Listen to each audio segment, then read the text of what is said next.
Good evening, everyone, and welcome to January 13th City Council regular meeting. We will call this meeting to order at 5:31. With that, we will have the Pledge of Allegiance. Joey, would you mind leading us? Putting you on the spot. To the flag of the United States of the Republic, which is one nation, under God, indivisible, liberty and justice.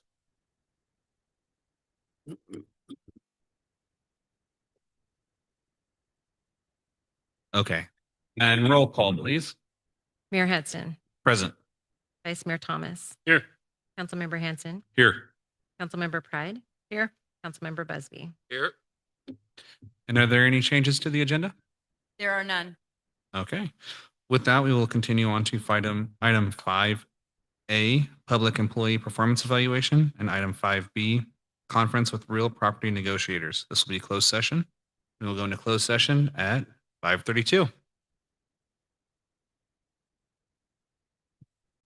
You're kind of like me reading it. Got lost track of time.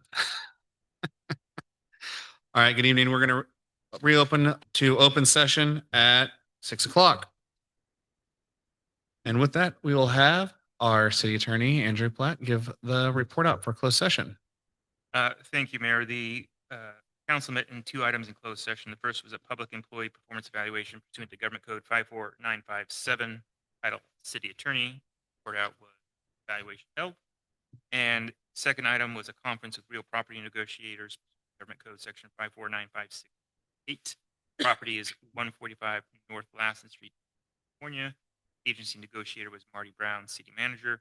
Negotiating parties was Bonnie Pavlovich. Under negotiation of price and terms of payment. The report out is council approved the tentative agreement that is attached to the consent agenda as item C with amendment that sale be consummated 30 days with the title. Perfect. Thank you. And I will pass it back over to you for introductions. I will let city manager go. I'm sorry.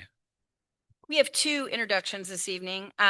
Very quickly, I just wanted to say that I'm really pleased to present to the council and the public Joey Harrison, our new finance director here. Joey has quite a bit of experience in finance and both private and public sector. Most recently, she's coming to us from ArcSign Engineering, a consulting firm where she was the chief financial officer. And before that, she was with Remy Vista Supported Living Services. And also, parts I really like, public sector, of course, are city government with Eureka as a finance director and a healthcare district hospital as a controller as well in the past. And Joey has a master's of business and economic and management and a bachelor's in accounting. Okay. Welcome. Thank you. Welcome. And welcome. Welcome. Yeah. Oh, sorry. All right, council. So, I've been city attorney for about 10 months or so. And when I joined City of Willows, I was a senior associate. Since then, I have had the pleasure of being promoted to being a partner at the firm. And unfortunately, with that came some additional duties that have stretched me thin. So I would like to introduce to the council and to the city Gretchen M. Stewart, who is a senior associate with the firm, who will be taking my place as city attorney going forward. Gretchen has a great deal of experience with municipal law. She's been a county counsel for the County of Del Norte and Loomis, and she has also been recently a city attorney for the city of Reading, and 15 years municipal law experience. So you are in good hands, Gretchen. Forward, I will still be around, not just for projects. Gretchen. So thank you. So welcome.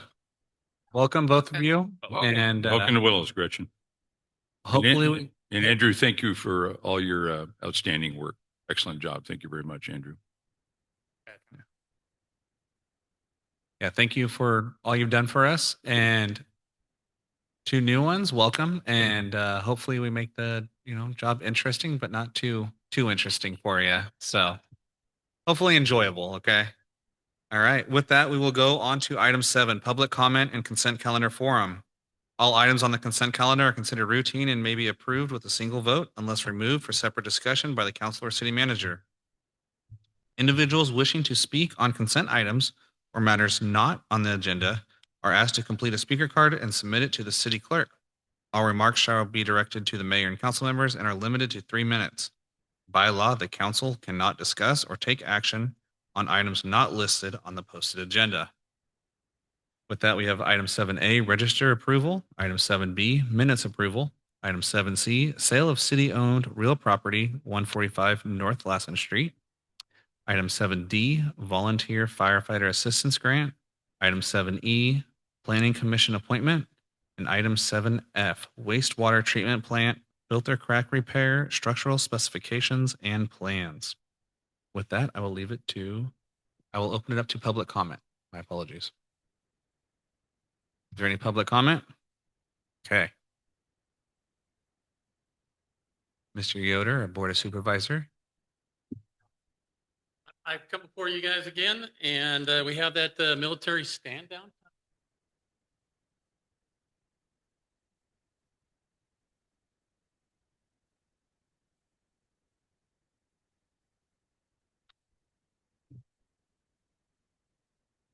Last year, we did what we considered a military stand down. Most of your stand downs are for at-risk or homeless veterans, but we in Glenn County wanted to take it one step further. We wanted to have a military appreciation in conjunction with our stand down.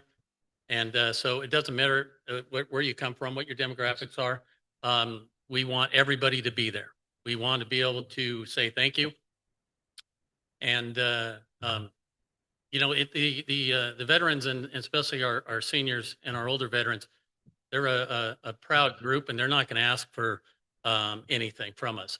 So it's our responsibility, I believe, to show them the resources that they're entitled to, not a handout. We have 90 plus vendors showing up on Wednesday, and none of them are going to be for handouts. They're for entitlements that our veterans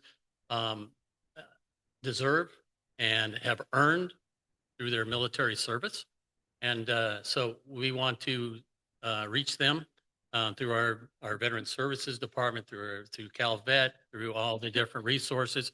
You'll see on one of those handouts, if you want a hearing test, or you want an eye test, or you want a cancer screening and stuff, they will be there and they will help you out. And these, like I said, there's going to be at least 90 vendors there, and it's not a pop-up. It's what we're putting them together to show them what they're entitled to. You know, when you talk about a military stand down, our team, Supervisor Rossman and myself and the rest of our team, we went up and down the northern state, and we looked at different stand downs. We went to Yuba, Butte, Redding, up to the Oregon border, and we looked at it and said, okay, how can we do it better? How can we reach our veterans? And so we decided to make it a military appreciation / stand down. And you can come there and you can get rucksacks with boots and equipment and toothbrushes and anything that you need or you believe you want. It's from 10 to 2. And we would love to see our electeds there. We know it's on a Wednesday, so we know that through your professional careers is that you may not be able to attend. We do understand that. But if you do have time, please show up, even if it's for a brief second.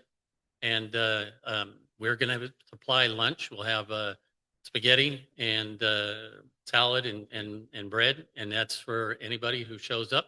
That is going to be courteous of Assemblyman Gallagher's office. And but we're putting that on. And again, last year we had 600.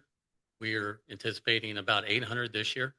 And we've had people come from out of state. They flew in to this last year and stuff. So we will be there, and we hope that we can get the word out and that you guys are all invited. We love to see you there.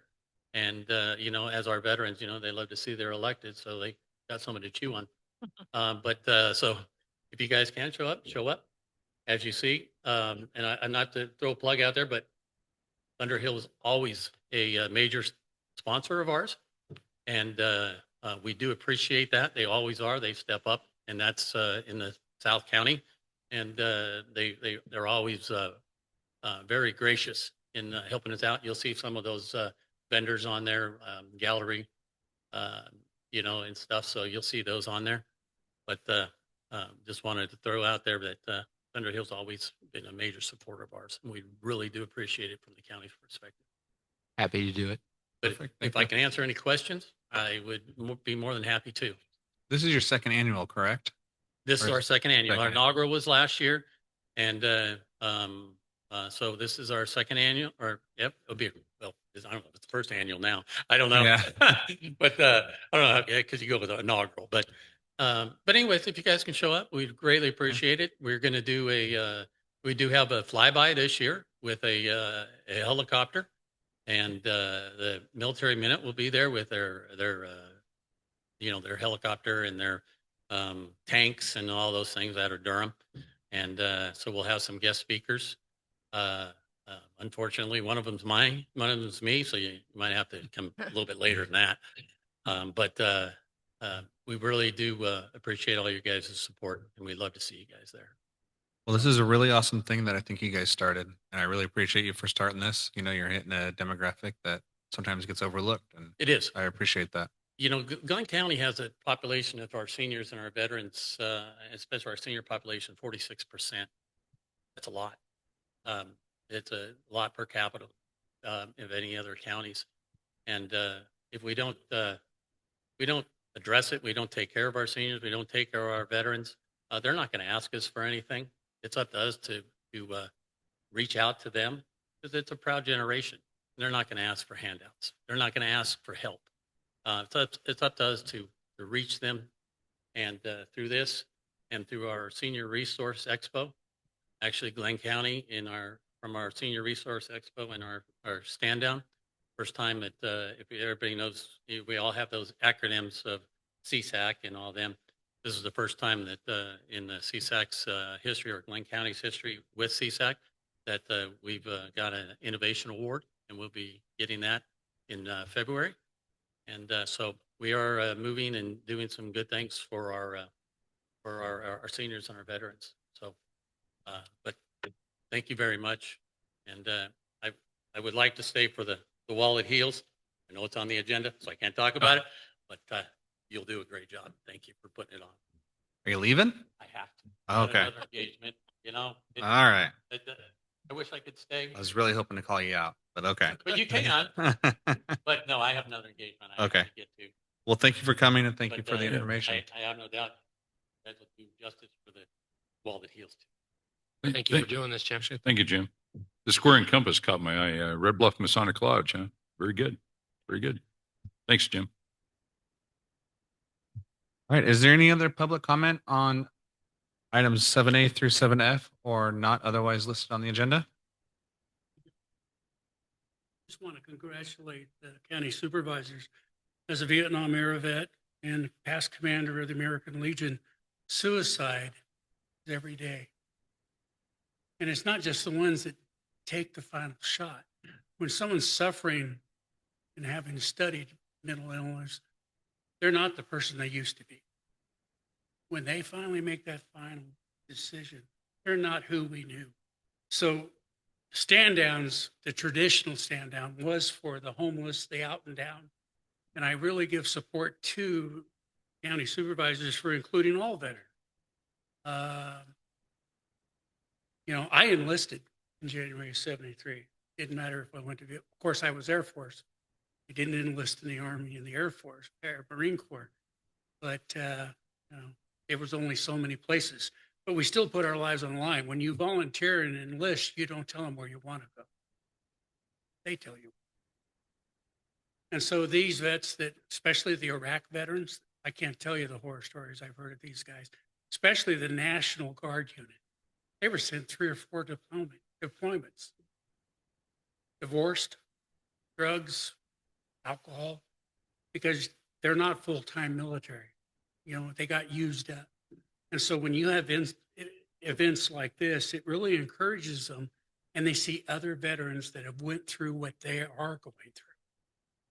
And that's the best part, because they know then there's an out. They don't have to come to that final decision that we don't want them to make. So I just wanted to thank the supervisors, and I encourage anyone that wants to go. It's a good event, and other things that are happening down the road, like Yoder talked about, that we can't talk about yet. But when we had the wall that moves here, it was a great thing. And anytime we have those in Port State, we should attend. Thank you. Thank you.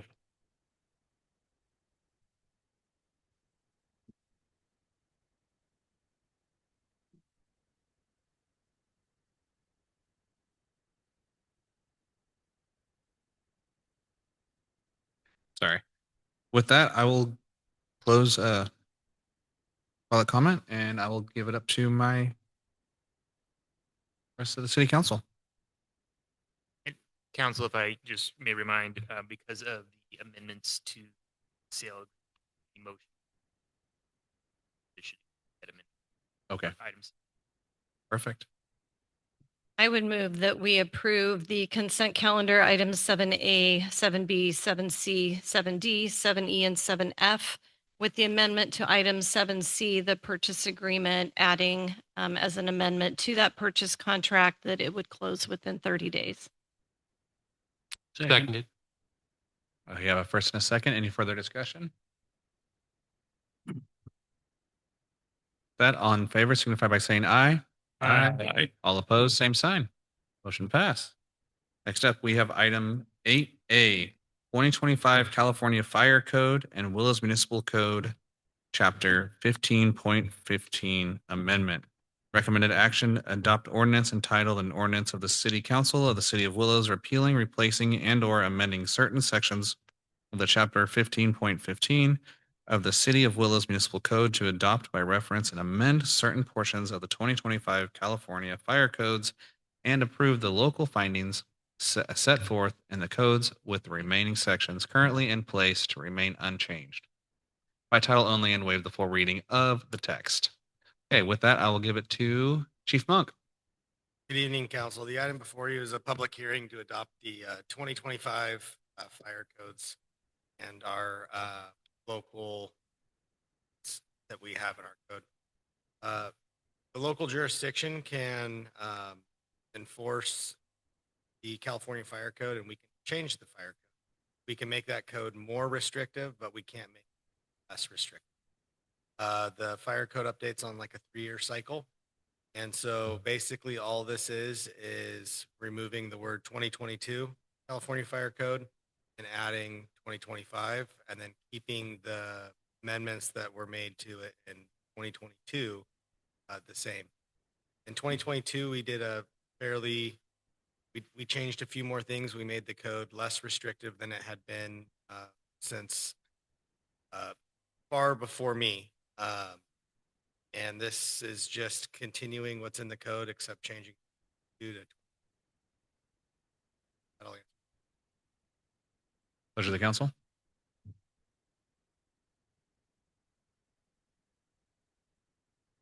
Nothing? No Okay. question. With that, we will open this hearing at 6:18.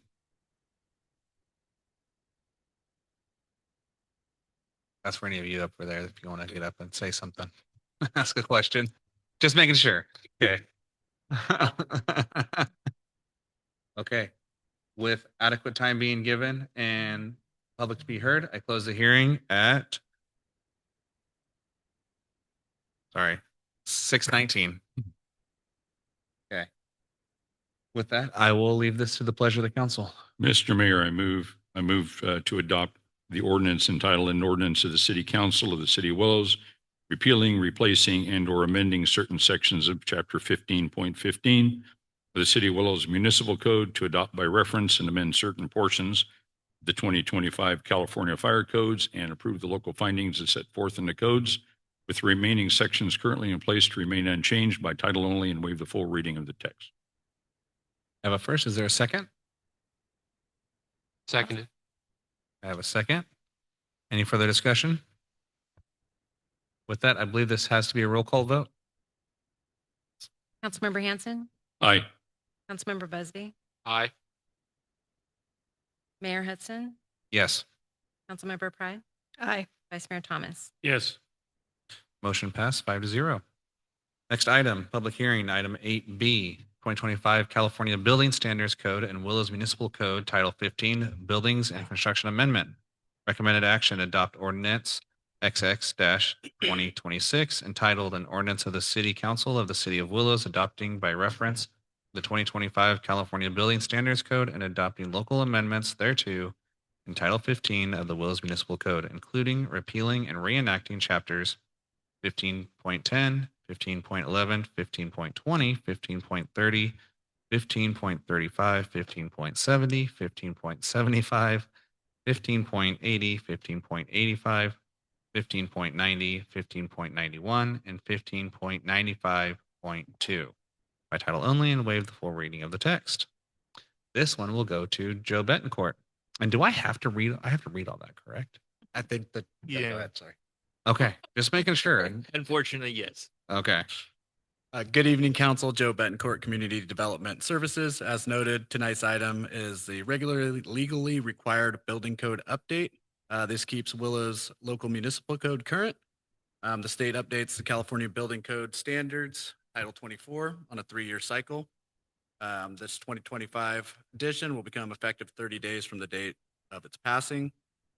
This ordinance adopts the 2025 code by reference and updates the Willows Municipal Code so that we're consistent and enforceable with state law. We'll note the only other changes that were made to this were to strike language that called out fees specifically and link the language to our master fee schedule. So now we have the ability to alter the master fee schedule without coming back for an amendment to the ordinance itself. But other than that, it is a straightforward adoption of the 2025 California Building Code. I'll take any questions. Okay. With that, I will go to the pleasure of the council for questions. I have no questions, Mr. Mayor. No question. Okay. With that, we will open this up for, we will open this hearing at 6:22. Same message, but I won't get myself. Okay. Seeing as there's no public comment and there has been adequate time, I will close this hearing at 6:22. With that, I will give it to the pleasure of the council. Make a motion. I would move that we adopt ordinance next in line entitled an ordinance of the City Council of the City of Willows adopting by reference the 2025 California Building Standards Code and adopting local amendments thereto in Title 15 of the Willows Municipal Code, including repealing and reenacting chapters 15.10, 15.11, 15.20, 15.30, 15.35, 15.70, 15.75, 15.80, 15.85, 15.90, 15.91, and 15.95.2 by title only and waive the full reading of the text. I have a first. Is there a second? Second. Okay. Any further discussion? No further discussion. We will go to roll call vote, please. Councilmember Pride, Aye. Vice Mayor Thomas, Aye. Councilmember Busby, Aye. Councilmember Hanson, Aye. Mayor Hudson. Aye. Motion passed 5-0. With that, we will go on to item 9, discussion and action calendar item. First item is item 9A, library board appointment. Recommended action, appoint a new library board of trustees member to fill the unscheduled vacancy as a result of Lisa Kennedy's resignation effective August 28th, 2025, for the remainder of her term ending June 30th, 2028. With that, I will leave this up to the city manager, Marty Brown.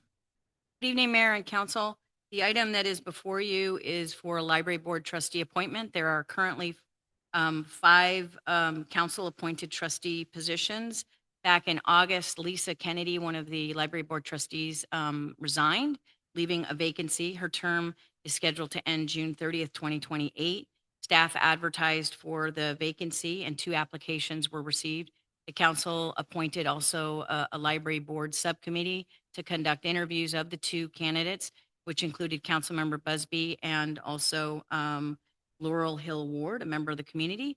And those interviews were completed, and the subcommittee was not able to come to a consensus on a recommendation to the full council, and therefore I'll be handing over the discussion and consideration to the full council, probably starting maybe with the subcommittee to discuss the outcome of their interviews. And other than that, I don't have any other presentation for you unless you have questions for me.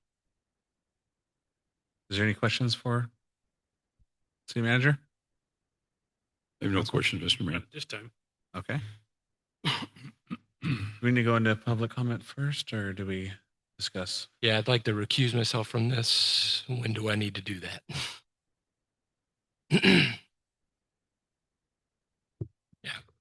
You can abstain from discussions, but my understanding is you are one of the candidates. So you can recuse yourself at discussion. As for when to take public comment, Mayor, that is basically some public comment prior to council taking part. So have public comment for your discussion, fine. Also have some discussion. Okay. Yeah. I will open this up for public comment. If there's any public comment that anybody has anything to say?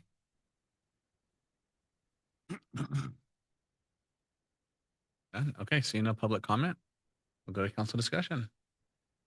Councilmember Pride, would you like to start? Well, since Mayor Hudson and I were the interview committee, then it seems appropriate that we would kind of share what our thoughts were. And we had two great applications. Laurel Hill Ward is in the audience today, and her application is what we'd like to see from someone from our community, someone who has a love for education, a love for serving her community, a love for children, and she had a great application. She had a great interview. It's always been my heart for the library that we do, to the best of our ability, continue to have community members serving in that capacity. So excellent interview. At the same time, our other applicant is Councilmember Busby, who served as our liaison to the library board, I think since he's been on the council for a year. And as such, he's very, familiar with the library. He's an avid reader, as is his wife. So just has a love for the library also. So we couldn't have asked for two better candidates to apply. So I'll let you share your thoughts as far as. I mean, they reflect very similar to yours. We had two amazing candidates. Couldn't have asked for two better people. And like I said, they both have a love for the library, as I think most of the city council does, and the public. We've seen a large public outreach for our library to make sure that we are open and that we're there. And we've done a good job of making sure that they stays in place. With that, I would say that I would be recommending Matt Busby for the position. And I don't really have anything further to say. So I'm going to leave it up for any further council discussion, either Vice Mayor or Councilmember Hanson, if you guys have anything to add. Or would I like to ask questions? I think the last comment I would just like to add, I think we're just in this great spot as a city, and I don't know if everyone's fully aware that we do have a full-time librarian now, and I think it's the first time in I don't know how many years that Willows Public Library has had a full-time dedicated librarian in Christine Watson, and I know I really appreciate that. We're making efforts to actually recruit and fill for a full-time children's librarian.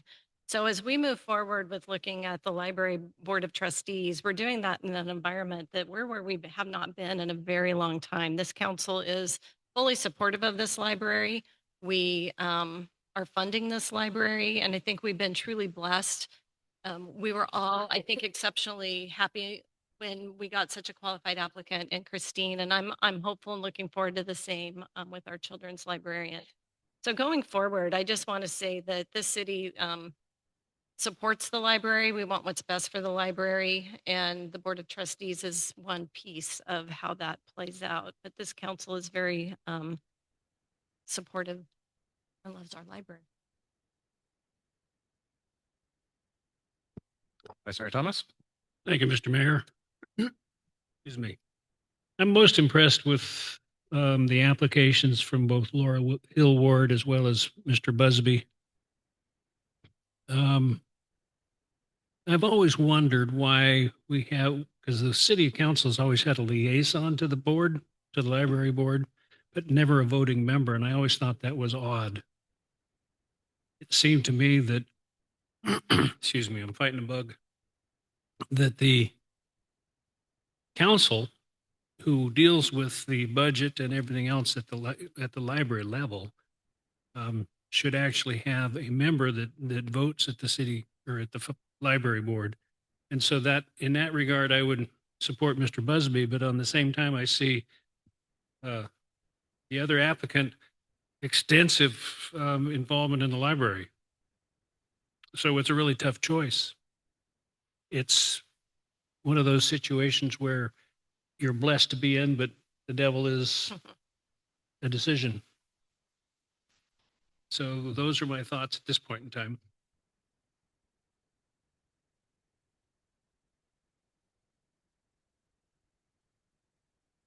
Would you approach the is public coming over? Yeah, you have to allow public comment. He's been a member, a liaison for 1 year. But the council's had a liaison. Right, but if you. For a long, long time. If you look at the state statutes, they have never authorized a council to have voting rights. It's the board, the library board trustees. Been that way, still is. I didn't do it, you didn't do it. That's the rule. The other thing is 1 year as an advisor compared to years of service is not even close. I've known Laura Hill Ward. She's done book deliveries. She's been supportive of the library. She comes here when we have our book sales. I've never seen Matt. Never seen him show up at a book sale. Never, and he's been here a year as our liaison. He's never showed up. Now, you guys can say whatever you want, but if he's that qualified, why wasn't he there for one of the book sales? Is the book sale done by the Friends of the Library or the library board? It is done by the Friends of the Library, but if you support the library, you support the Friends of the Library. I'm not trying to be adversarial. Well, you're looking like you are. I just made the comments that I viewed. Rick, is that it is more than just showing up for a meeting every other month. He may have been it for a year, but he hasn't been there 12 meetings. That's not much compared to a lifetime of support for the Willows Library. You want the best. I know Laurel will do that. I've known her too long, and I like Matt. I'm not saying I don't like Matt, but what are we here for? Aren't we supposed to pick the best candidate? That's all I want to say. Thank you.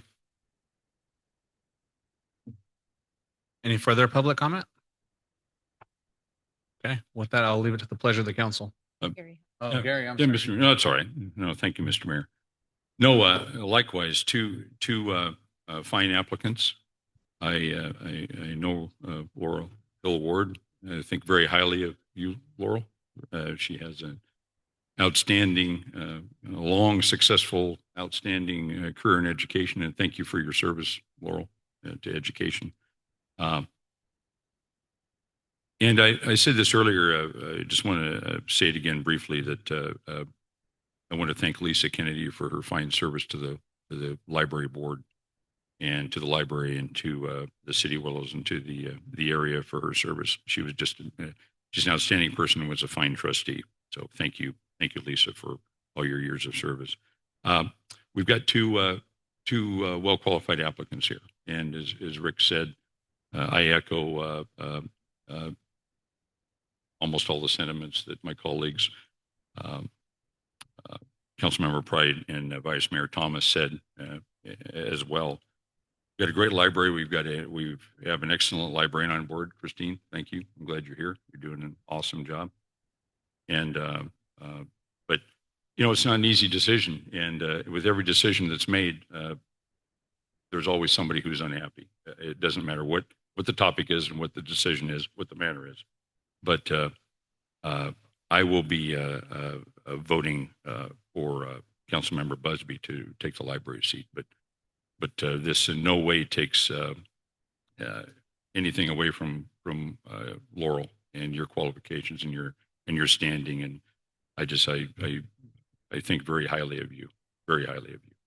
And this is not an easy decision, and has not been an easy decision, and is not an easy decision. But thank you very much, for applying. So that's really all I had to say. Okay, Mr. thank Mayor. you. Anything to add?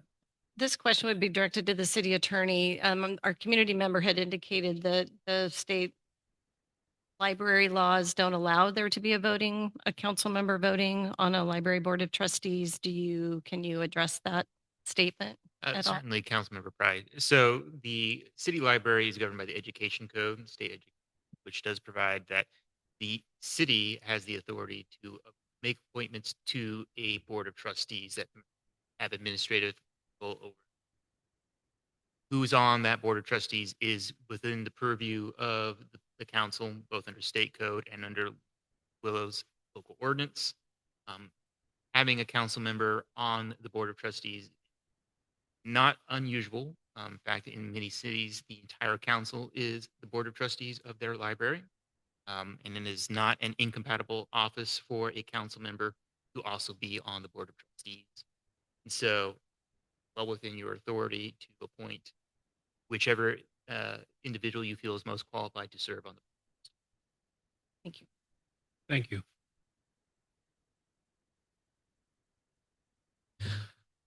I would just like to add, Laurel, we talked, right? We've known each other actually quite a long time. And we've had multiple discussions regarding this. I was set to go one direction. We had the interviews, and that weighed my opinion, and we had to come back and have another discussion. My decision isn't based off of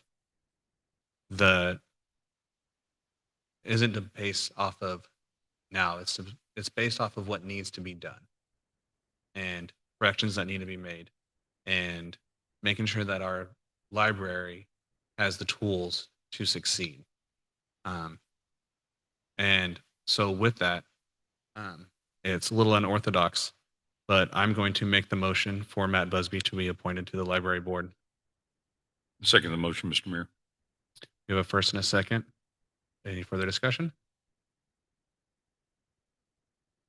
My further discussion would be, I could go either direction. I don't think we'd be making a bad choice, but I do, for communication purposes and based on some of the past, I think some of the past confusion prior to our having a new librarian, the thoughts of what the liaison was bringing back to the council and how that position operated with the librarian.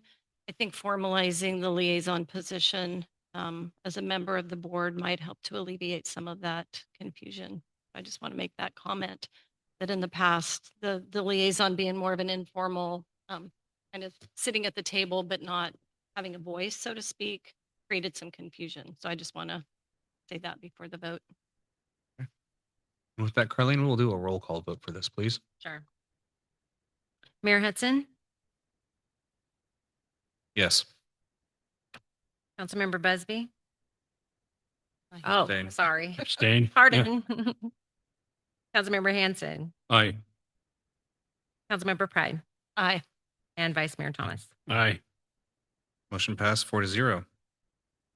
Next item 9B, I do- cannabis. Before we move on, I just want to thank Laurel very much for your time in applying. Yes. And we appreciate it very much.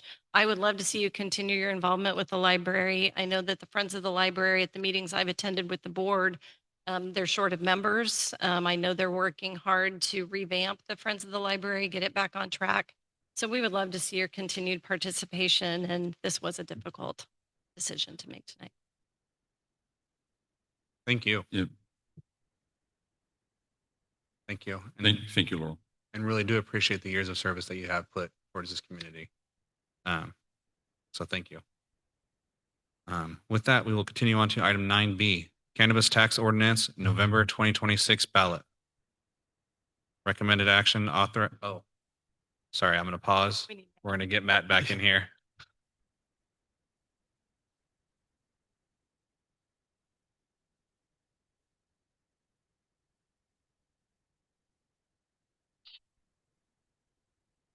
we fill them in?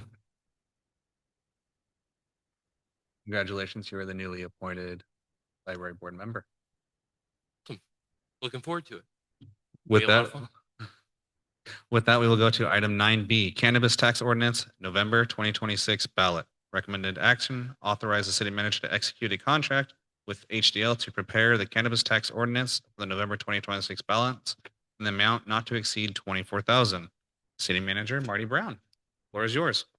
Good evening, Mayor, Vice Mayor, and council members. The item that is before you is to authorize me to execute a contract with HDL in an amount not to exceed $24,000 for them to help prepare a cannabis tax ordinance for the 2026 ballot.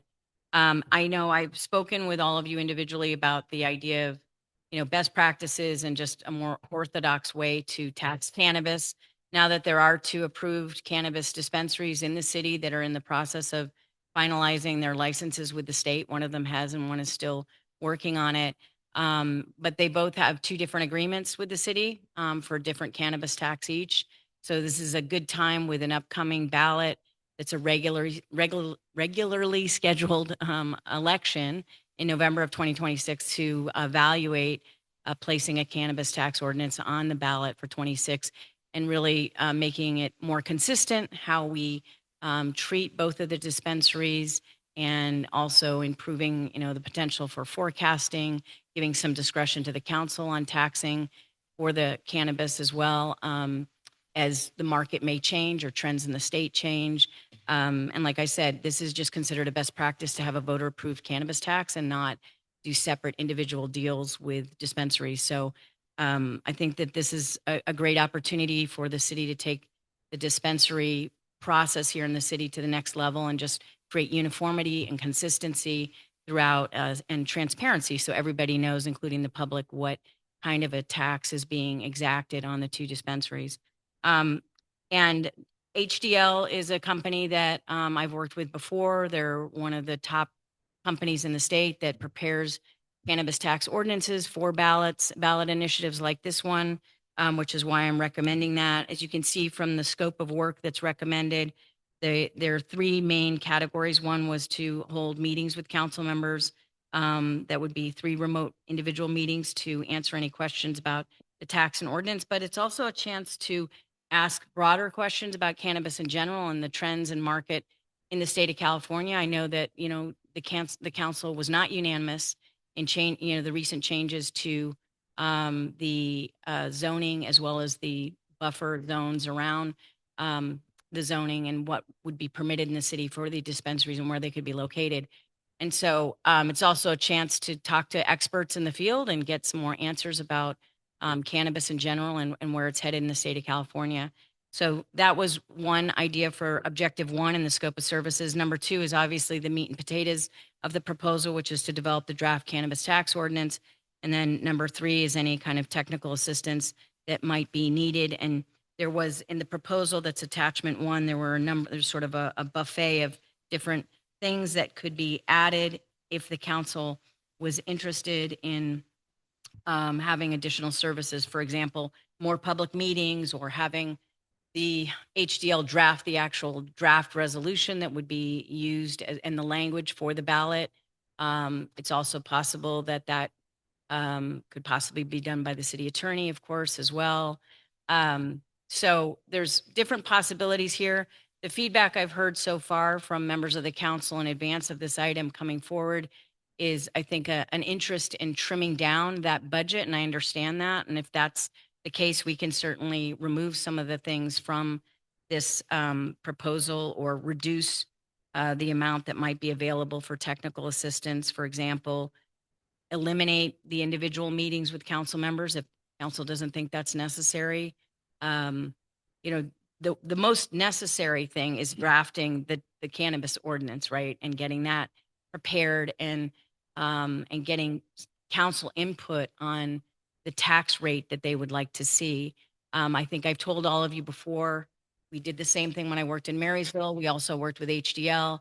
What was placed on the ballot was actually a range, and I think it was between 3% and 8%. And the range allowed, within that range, once approved by the voters, it allowed the council the discretion to change the rate as may be necessary based on the approved ballot language.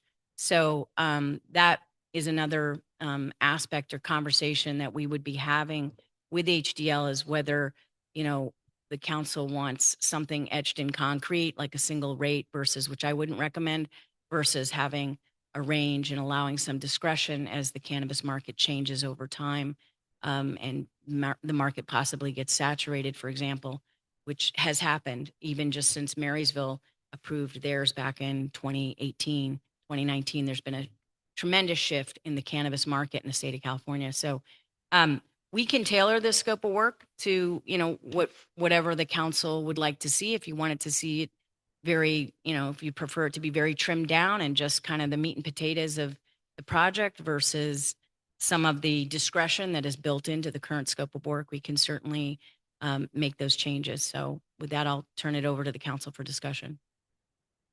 Thank you. Any questions from the council? Well, if I may, Mr. Mayor, I'm looking at the estimated costs, $3,000 for meeting with the council members. At their current rate, that's 10 hours. So if each 2-2-1 meeting takes an hour, that's 3, and there might be a little bit of preparation for that. So I think that should be a relatively high number. So I think we could control some costs there perhaps. And developing the ordinance is probably pretty static. And then the technical assistance, probably based on questions from staff. So I think the 24,000 is probably a high number. I think we could stay under that because certainly we're looking at probably the 12, some part of the 3. So if we could control costs and probably the wise to go ahead and move forward, I support the concept of having an ordinance that sets forth a tax. So it's not so discretionary, and we have one that's got one rate, that's another rate. No, the lower rate was based on potential grants and other funding sources. So I think it's wise to have a tax. I would probably suggest that since we have a Finance and Measure I Oversight Committee, that the bills for this be approved by the Finance Oversight Committee before payment. We can control the cost. Those would be my comments. Councilmember Pride? So I wasn't sure why we needed to do the 2-2-1 meetings as opposed to just having a meeting with the whole group. In their proposal on, what's page 104 in our packet, but the purpose of the meetings, it says, was to do an overview of the regulated cannabis industry in California, considerations for developing a retail cannabis tax ordinance, and discussion of the steps necessary to place the measure on the ballot. To me, it would seem more cost effective that we had one-time meeting and all heard the same thing at the same time. I didn't understand why we had to do that without it just being an agendized study session or something. And we all heard the same thing at the same time. They didn't have to say the same thing 3 different times to 3 different groups. And I didn't know if they were looking for any other in the weeds sort of stuff that we didn't want to do that in a public type forum. So I didn't see the need for the 2-2-1s, or I didn't really understand the purpose of doing it as a 2-2-1. And I just thought if there was one meeting that would save cost, similar to what Vice Mayor Thomas was saying. I kind of agree too that the objective 3, the technical assistance and subject matter expertise, that's sort of like, oh, if we have other questions is kind of how they framed it. They also said if we want them to do the ballot, that could come out of the $9,000, whether we have our city attorney draft the ballot for us or we have HDL do it. So it just seemed like there was a lot of extra in there that was beyond what the staff report really focused on, which was writing tax ordinance itself. So I concur with Vice Mayor Thomas that I think we need to whittle this down a little bit, or just be mindful that it's not a full boat to this firm, and that we manage how we spend wisely. Councilmember Hanson, any questions? Yeah, thank you, Mr. Mayor. No questions, just a comment. I think this is a good approach. I agree with comments from my colleagues all the way around. I don't need an individual meeting. Definitely not. One meeting should be just fine. We can listen and figure it out, I think. So, but yeah, let's trim that down, and that should result in some significant savings. As we found with the sales tax ordinance, these tax measures can be rather complicated, as we found, and things come up. And just like to point out that HDL has a deep bench and vast experience. This isn't their first rodeo. So I'm very comfortable moving forward with HDL to craft the ordinance. I also agree with City Manager Marty Brown that I'd rather see, I'm just one of five, but I'd rather see a range also based on economics. What are the economics going to be like in 6 months or a year or 2 years? But also, let's all be on the same page and have this fair to all parties involved and not different tax rates. That makes no sense to me. It doesn't seem fair at all. But I'm in favor of moving forward with HDL, but I think we can trim the cost down definitely. That's all I had to say. Thank you. Councilmember Busby. Echoing the costs involved on the consulting for writing it, but as far as I think I'm the contrarian. I see this a little bit differently. We are in competition with other counties and other municipalities. We've got a lot of orders from Chico and Williams coming into Willows, and we miss out on that revenue. We have to be competitive. I think we just need to keep that balance in mind, that we have to be competitive with some of our neighboring communities, and we want to be simple and easy to deal with. That's going to be our reputation in Willows. It's simple and easy to deal with. With that, I got one question real quick. Sorry. Got it. Go ahead. Can I, oh, So, sorry, go ahead. well, another follow-up question. What do we anticipate the duration of the agreement being? Again, when you look at their objective 3, the technical assistance and the subject matter expertise, are we looking at keeping HDL in this agreement past any vote or any tax in place, whereas it's being played out, we would be counting on them? Because really a lot of their technical assistance talks about like ongoing stuff, and there was no talk about how long this contract going to end once we have the ordinance done. Yes, it will end. So it really would be to write the ordinance and any of the technical support that was discussed in support of writing the ordinance. If there was going to be any cannabis tax monitoring like we do for TOT or sales tax, that would be a whole brand new conversation, and if and when that gets approved, and it would come back to council for consideration. If I could make a recommendation based on what I heard, then I would just nix objective 1 in the scope of work, keep objective 2, and in objective 3, I think that just having a study session where, because they're going to want your input on the rate, and there's that somehow we have to have a conversation with you about the rate. And so I think if you're not interested in having one-on-one meetings, then I'd recommend some sort of either study session or special council meeting that they present. They come here once, they present, the public gets to give feedback, you get to give feedback and hear what they're thinking, and then you give direction. And then they go off into the sunset and write the ordinance, and then it comes back and gets presented to the council. We can make a decision together whether or not you want them to be here to present the ordinance, or if you're comfortable with just staff. I don't think we have to decide that tonight, but mainly it would be one presentation, getting your direction on the rate, and then drafting the ordinance. That's kind of, I think, all I've mainly heard for this contract. And frankly, I don't feel like I need a lot of technical assistance or subject matter expertise, having worked on this in Marysville and Vallejo. And we have a city attorney that I can also ask questions to. So there you go. So we can absolutely trim this down with just one meeting that they come and present and get your input and direction. I do have a couple of questions on this real quick. Is 8% the max, or is that just a norm? That is the range that I believe, I'm just using that as what I remember from Marysville. I think we did 3 to 8. Okay. Might have been 3 to 10, but I thought it was 3 to 8%. But again, that's like part of what they're going to come and say, well, this is what the market looks like in the state, and this is where trends are, and here's the surrounding region near you, and these are their rates. And they're going to present all of that to you, to give you all that information so you can make an informed decision. So we're going to make those decisions later Correct. on. Okay. Yeah. Just confirming. Yeah. I mean, at the $300 per hour, I'm assuming, 4 people are working on this at a time. There is more than one. There is a team on this. There's Okay. not just one person doing it. That is correct. Yeah, let's meet them. Let's see what they got to say. Figure it out. I like the idea of putting this on the ballot and so that we have it. Because I believe it also will allow us to make it equal between the two. Yes, it Retail would. stores that we The have right current, now, the they are current totally not. agreements with both of them say that if the tax is approved by the voters, it will supersede any agreement that we currently have with them. It's Okay. true. Also, And what are those currently set at right now? 2% and 5%. 2 and 5? Yeah. Also, I mean, having a voter approved tax, if there was ever legal action, it certainly upholds better in court with a voter approved tax than individual one-off agreements that are not consistent.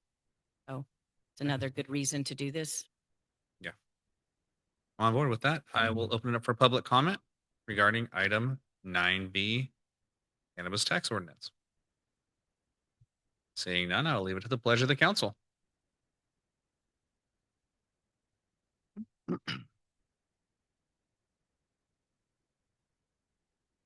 You want care to do that? Because I'm still trying to figure out exactly how to phrase it. I would move that we approve the HDL contract not to exceed 24,000 with strong oversight by the Finance Committee, a review before payment, so we can keep our costs controlled with the direction to staff to do the same. Does that Second make motion. sense? That motion makes sense to me. I hear a second- first and a second. Second the motion, Mr. Mayor. Is there any further discussion? Okay, I'm going to add the discussion that we mentioned, our city manager mentioned removing objective 1, meeting of the city councils, removing the 221 and just having it be coming to a city council meeting. So I would make a friendly amendment to include removing objective 1. Is that Just correct? one meeting? So just one meeting instead of individual. It'll end up being an objective 3. That's where it would be charged, that one meeting with the entire council, a regular public meeting discussion.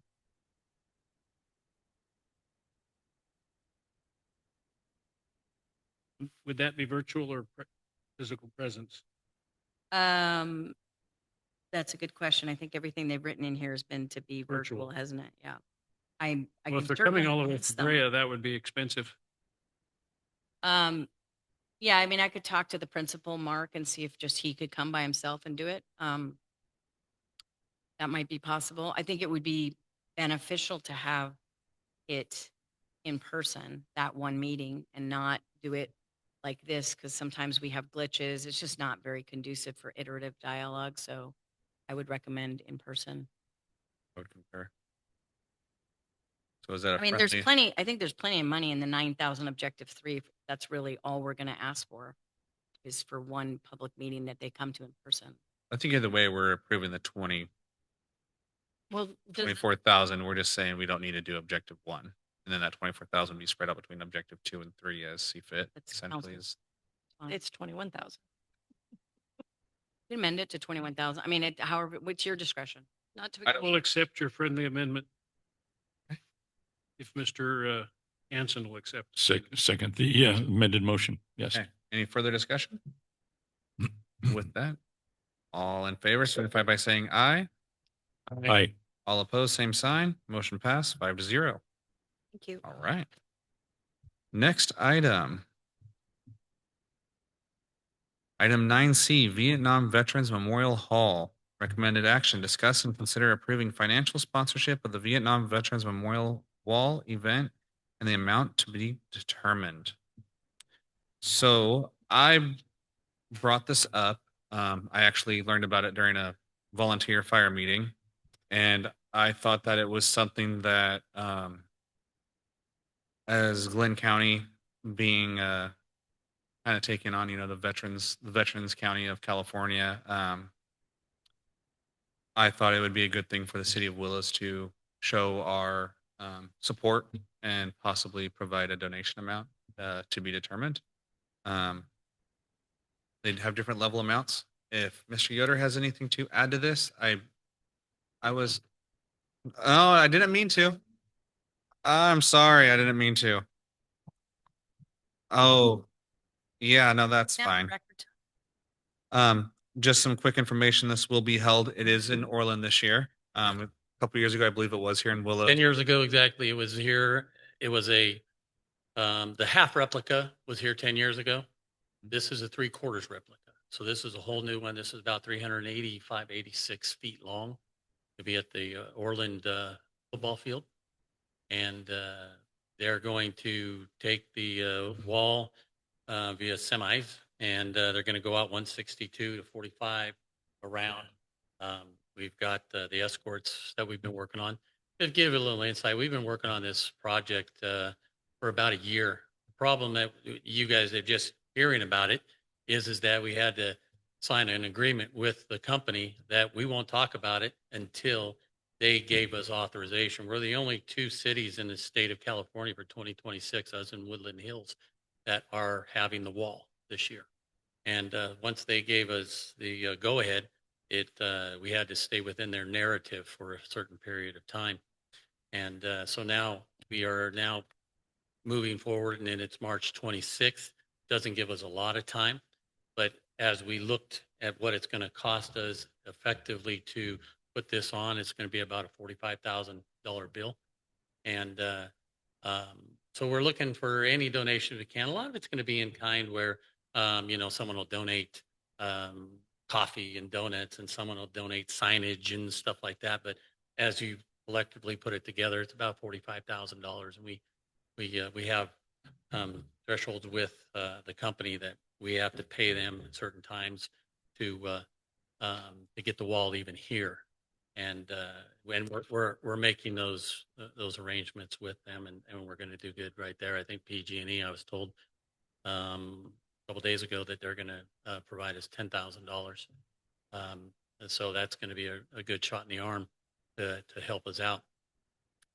But we anticipate, like we did in Willows, I think in Willows, if I'm not mistaken, we had about 12,000 people show up. And a lot of them show up in the middle of the night because that's when they're going to get there at peace with the wall and who they find out on their friends. So we're projecting about 20,000 people this year. And so we're looking not only for volunteers, donations, anything that we can get to help them out and put some closure to to our Vietnam veterans that are going to come to the wall and find a buddy. Hey, thank you. So anything you guys can do. Yeah. Be appreciated. And this, I recently had done a trip to Washington, D.C. as part of my son's school. Both my boys got to go, and we got to go see the actual wall. At Arlington, yeah. And they got to see essentially my great uncle's name on it. So that was a pretty cool experience for them. And, they seeing how those kids reacted to it, I think it's something that definitely needs to be brought around and seen by as many people as possible. Yeah. Especially for those that, aren't able to make Make that it trip. there. Yeah, Mhm. exactly. And that's why we're in a unique position and a lucky position because there's only two in the state of California. Mhm. That's us in Woodland Hills. So we anticipate a large crowd coming in at all times. And security wise and volunteers, we'll have about 80 people on for volunteers because they're going to have a museum also and stuff like that. So it's something that like I said we've been working on for about a year, and we're looking forward to having it and giving some closure or giving just a peace of mind to our Vietnam veterans and their families. Well, thank you for staying a little bit later to spread some of that extra information that I did not have. No worries. Okay, No so worries. So thank you guys. thank you. Thank you. Yes, Jim. Today, if I can. Uh-huh. Gretchen and her firm, we've done work with her, right, Gretchen? Yes, you have. And outstanding law firm. You guys won't go wrong. Awesome. Thank you. Jim. With that, I will leave it to the pleasure of, sorry, is there any public comment regarding the Veterans Memorial Wall? Seeing none, we'll go to City Council. Vice Mayor Thomas, anything to add or? I was pleased to be able to view the wall when I was here in Willows. It is impressive. It is, what's the term I'm looking for? Anyway, it was awe-inspiring. It was heartfelt. It was sad. It was all of the above. Not being of that never having served, never having had immediate family that had to go to Vietnam. So I've had, other than having a classmate who lost his father over there, that's pretty much my experience. But it was something that brought home the reality of what that really meant in the 60s and early 70s. I was not quite a teenager in the 60s, so it was not something I worried too much about at the time, but Right. it was humbling to see. So I think if we can find some dollars, it would be appropriate. Okay. Councilmember Pride? Yeah, I agree. I viewed the one when it was here before and it was impressive. And I do have family that were in Vietnam. So I think it's just a matter of, where and how much. I think it's important that we support it. I'm always mindful that it's a nice to do thing. And as we, we're looking at tight budgets and, we're careful and just some level of support and donation. Councilmember Hanson? Yeah, thank you, Mr. Mayor. Now, in 2016, when the wall was here, yeah, it was quite an experience, and I was fortunate enough to been serving as mayor that year and represented the city and made remarks, and it was quite an experience just having that wall there. And like Rick, I was in high school when Vietnam War ended, but got a lot of close friends of mine who were my mentors in my law enforcement profession, a lot older than me that served in Vietnam and saw way too much combat. Any combat's way too much, but then likewise, it was so impressive that me and my family, we went down at about midnight, about 11:30 for a couple of hours. When it was quiet, and it was just it was surreal. It was really something, quite an experience. But yeah, I'm obviously in favor of supporting this. It's great that Glenn County was able to pull this off and have the wall visit to Glenn County once again. So yeah, awesome experience. So yeah, very good. Kudos to Glenn County. That's all I had to say. Yeah, we definitely in favor of supporting the wall coming to Orland in March. That's all I had, Mr. Mayor. Thank you. Councilmember Busby? To echo what everybody said, I think this is great.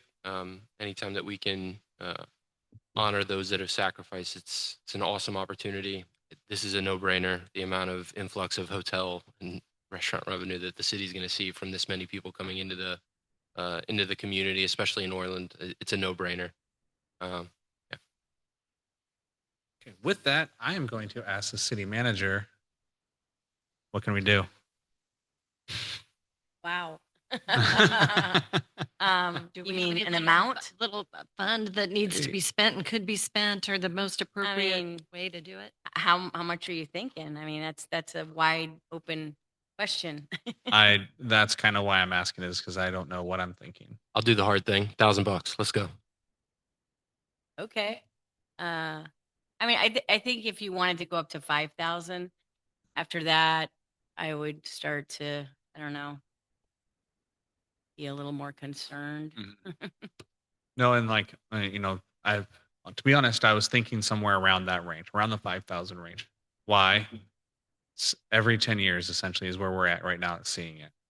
That's $500 a year that we're putting towards something that impacts close to 12,000 people in our area. People are traveling into at least our area to come visit. I don't think that you can't put a price on, someone that's given their life, or, bringing that memory to those that are nearby. So, with that, I will make the motion, second time tonight, that the city of Willows will donate $5,000 to the wall that heals, and bring that to the Glenn County. Second the motion, Mr. Mayor. I have a first and a second. Any further discussion? Just Concerns, is heart- this an actual Action item on the agenda? Is discussed. This is financial sponsorship. Consider approving financial sponsors.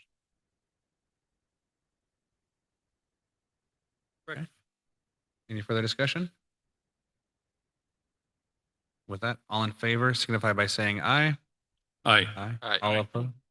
All opposed, same sign. Okay, motion pass. So if we get, do we get a bench? I should have asked him. Oh, Well, Yeah, I mean, there's a the benefit. I didn't read Yeah, the. that's, You receive a bench that will be displayed during the memorial. It just doesn't say if you get it after the memorial leaves or you not. know, I read that the other I'm day. sure you don't. I mean, I can reach out to them and get more information if you want. Yeah. I didn't bother to do that. I mean, hey, if we're looking to replace a park bench somewhere and we get a new bench, it might work out. Okay, so with that, we will go on to item 10, comments and reports. With that, we will go to item 10A, council correspondence. I did not have any. City manager, city clerk, city manager. Any correspondence? So no correspondence. With that, we'll go to item 10B, city council comments and reports. We will start with Vice Mayor Thomas. I apologize for my absence in December, but I was enjoying fair weather while you were suffering from Hmm. fog and rain.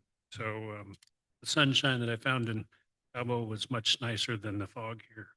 And then I'd like to extend my appreciation and thank you to Sherry Brott for her service as a planning commissioner and to the city of Willows and for her willingness to re-up. So we appreciate your service. It's not without pain, it's not without effort, and it's not without commitment of time. And so really appreciate that. Want to say thank you. That's it, Mr. Mayor. Thank you. Councilmember Pride. The only thing I just kind of wanted to bring up, and it's more for possible future things.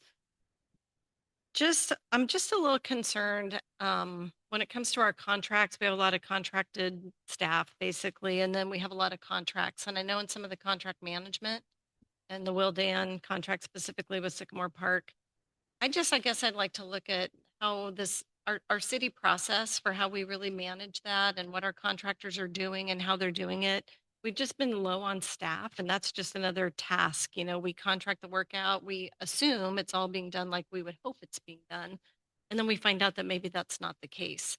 And I know some of the questions and things, we've had some conversation, and so I'm just mindful that the world's changing a little bit and people don't always do the job like we might hope that things would be done. And that maybe as a city, we need to look at our oversight process, whether that's through the finance committee a little bit or just having a standard check in on certain things. I know some of the conversations with city manager, you know, really reviewing contracts and what are we expecting? How do we hold our contractors accountable? What's the recourse if they don't perform?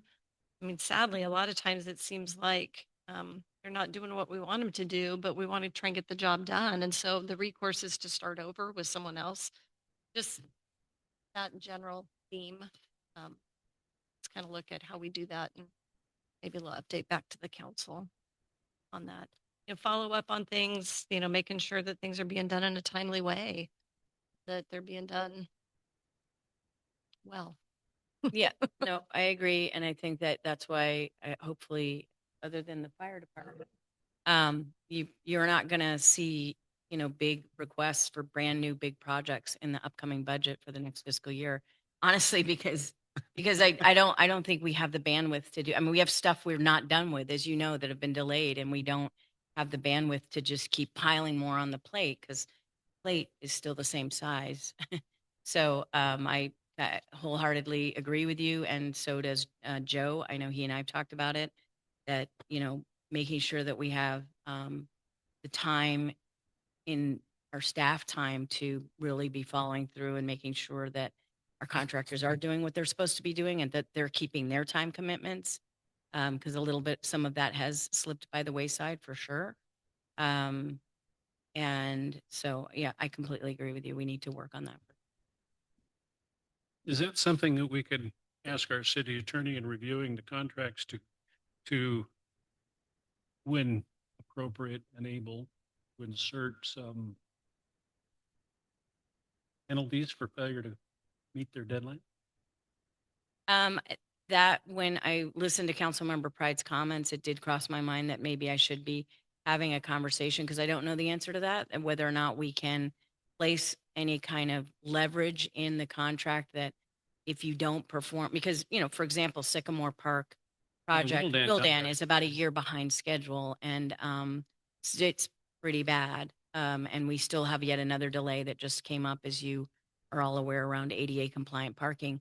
So, you know, I don't know the answer to that, and I haven't had a chance to have that conversation with the city attorney, but it's certainly something we can look at. I can't guarantee that we can, you know, that there's consequences if you absolutely, if there's things beyond your control as a contractor, I don't know what we can do. Maybe you want to try to. Well, we can certainly explore options to provide some leverage, things like clauses, of like the our project firm kind of goals, project phase. I think they are not met. Adverse effect. So, I mean, it is something to explore, and it would really kind of depend upon what. So, but that's something that city. Would be something you'd have to put in the RFP. Well, it'd be something that you would put in the RFP. Scare everybody away. Yeah. I mean, I suppose you could give up. Well, There's been an issue here. I mean, you could basically put in the RFP. Cities very strongly and oversight. But put in your RFP, fail, we will assess X type penalty. I would not. Surefire way to get no Response. No responses. I understand it's kind of a fine line. Sure. That you got to walk without killing the deal. Well, and one of the other.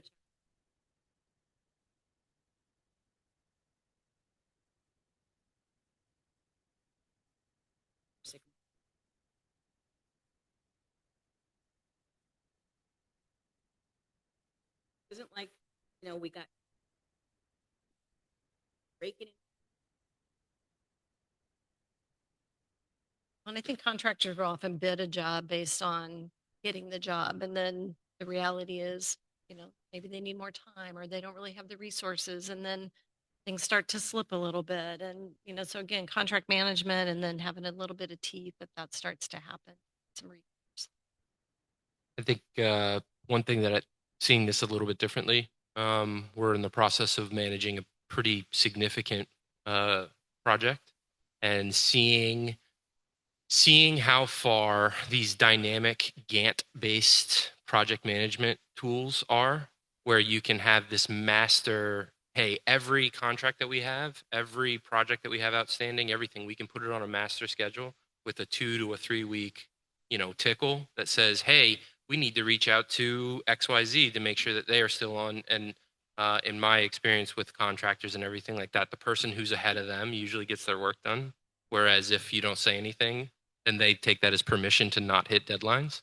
And so just getting a little bit, you know, maybe investigating into some software that might help manage some of the, you know, because you guys are probably dealing with 1,000 different little deadlines throughout the year to keep them ahead of us. It might make it a little bit easier and less time consuming to manage.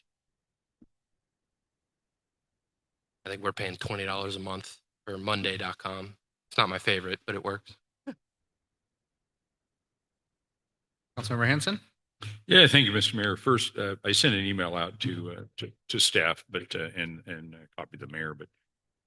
But Chief, good work on the during the upstaffing, the storm-related upstaffing. I get back to the ranch and I see the mayor in a dump truck and Mike Mings in the backhoe, while they're members of the upstaffing force.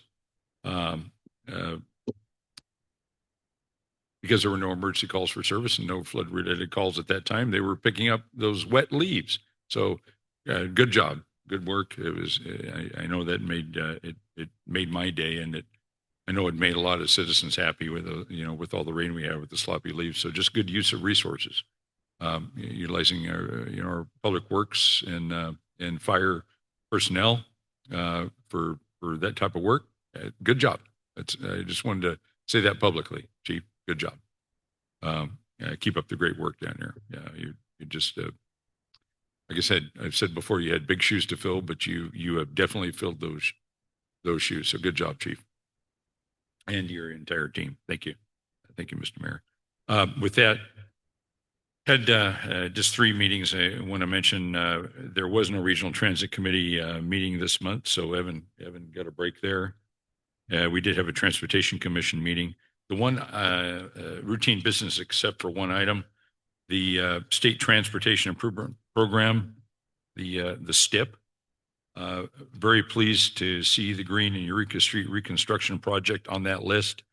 It's slated for 28, 29 unless it moves up, but at least it's on the list and being programmed. So thank you, Marty, and to your staff for seeing that through. That's huge. How many years we've been talking about getting that done. Looking forward to getting that done and might even be moved up. Maybe we'll see. I hope that's our wish, the goal. December 19th, we hold monthly joint special meetings with the Colusa Groundwater Authority, our sister entity, and the Glen Groundwater Authority. We had one on December 19th, as I indicated. Pleased to report that after a full year of a lot of work, our domestic well mitigation pilot program has been completed, and the finals were approved in December. At a deadline of January to make it, we made the deadline, and that mitigation program is now in place. So that's good. That's good news. Hopefully, it'll keep raining and snowing, and we won't have to worry about it. But if not, we have some options. Just hopefully not too late into the season. For you farmers. The rain and the snow, hopefully not too late into the season for you farmers. So the reservoirs are good. Reservoirs are good right now. So, and the snowpack was, okay. So don't like the sunshine though. Don't like this high pressure now, boy. Anyway, but, then yesterday we had our monthly, Glen Groundwater, regular meeting, Glen Groundwater Authority regular meeting, routine business. I'm pleased to say. With that, I think that's all I had, Mr. Mayor. Thank you. A couple quick things. We did have a city select meeting. Since we decided to go with 2-year terms, a lot of the seats are staying same.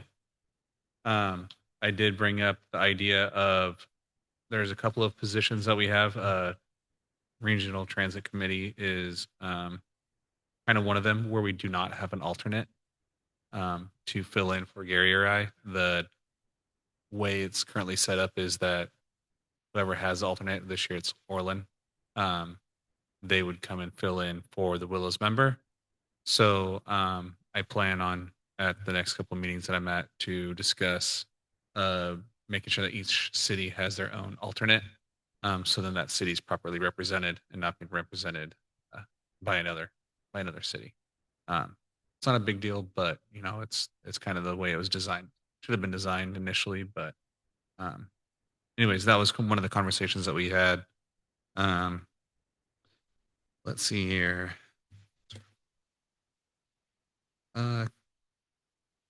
Main things I have are the mud and debris flow. I thought that was a huge success. It's a little bit different when there's 8 of you inside that station. That's 5 guys sleeping out in the common area. Snorers or not snorers, we're all out there. But no, it was good. It was good to get some work done, and a lot of preventative work so that next time we have those heavy rains, we're not stuck with the eventual flooding that Willows always seems to get. But hopefully we mitigated some of that this time. Let's go around. With that, I'd like to ask for a couple of items, more of a question on one of them. For our library, are we still serving the county, any of the county libraries, or is that taken up by the county itself now? We do not provide any services to any of the county libraries at this time. That was transferred over to Orland when Jody was the director because it made sense because she was an Orland employee. And so we transferred all the utility billing and all that kind of thing over to Orland just to make it cleaner, and it's stayed with them. Okay. And because at the time we didn't have a director, nor did we know if we were going to be having one. Okay. Right. Although that was done about a year before she resigned, actually. Okay. So with that, my question is for our library board appointments, should it not be similar to our city council appointments to where they need to be with living within the city limits? Because as of now, they can be anywhere in the county. Well- So if we're only working with our City of Willows library and we're not servicing, other than county members coming into our library, we're not servicing a county library anymore. Should they not be a member of the? Well, so my suggestion is, off the top of my head, I don't believe that there's any requirement to do the requirement. That might be a possibility. My suggestion is maybe there are really in common supports, maybe. Okay, discussion on that. Okay. I would like to make that a suggestion for us to bring up as a discussion item. And then another item that I would like to see is for people that are serving on our commissions and our boards within the city that are only affecting the city. We have planning commission, we have the library board. I'd like to bring up discussion for a possible stipend for those that are involved in those and see what those are at and what we can do for the other boards outside of city council. If that makes sense. Okay. And with that, again, I'd like to say welcome to our new city attorney, and obviously our finance director obviously has vacated, but want to welcome them both. It's been a new year and hopefully a new start, and we are hopefully able to hit the ground running and hopefully get some positive wins for the city. With that, I will move on to item 10C, city manager's report. Very quickly, I just want to remind the council and the public that we have an exciting event this Friday, January 16th, from 5:30 to 9 o'clock, celebrating the city's 140th birthday here at City Hall. There will be horse-drawn carriage rides and a string trio and champagne and cake cutting at 7 o'clock. The mayor will make a few remarks. I don't know if anybody else on the council wants to make any. And we will say cheers and sing happy birthday to the city. We'll have a photo booth, and food will be served by Red 88 appetizers, and we'll have a no-host bar.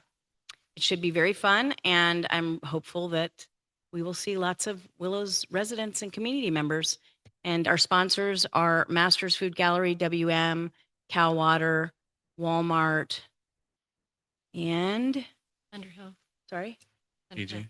Thunderhill. Sorry, Matt. Thunderhill. Just not used to it. Was that Thunderhill? Yes, Thunderhill. That was Thunderhill. So yes, and thank you very much for your generous contributions. We appreciate it. So Yes. hopefully we'll see you all there. So I'm excited for it. I know I will be a little bit late. My son does have his homecoming basketball game that starts at 5, so I will be there a little bit after 5:30. But by 7. Huh? But by 7. Definitely by 7. Yes. But I've always preached that my kids come first, and I'm going to make sure that that happens, even if it is a 140-year birthday. So with that, we will draw this meeting to close at 7:28. Thank you.